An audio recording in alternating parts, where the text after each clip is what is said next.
Hvad så derude? Det er Lonke Per her.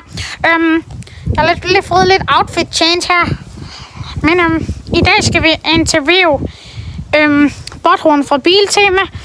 Og han kan desværre ikke tale dansk, fordi han kommer fra Kolding.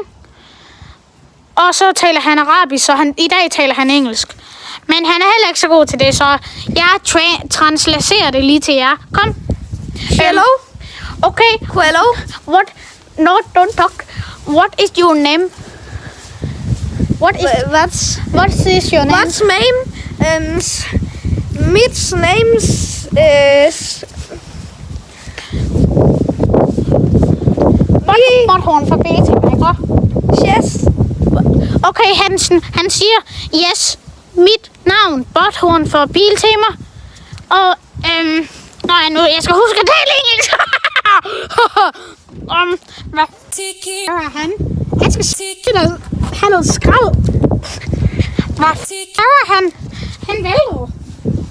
Er du okay? Nå, men, Vis Oscars. Hvad siger du? Jeg tror, han siger, at han har en bror, der hedder Oscar.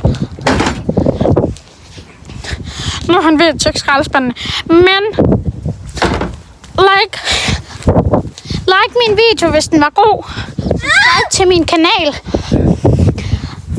Du tier. Til nu, jo.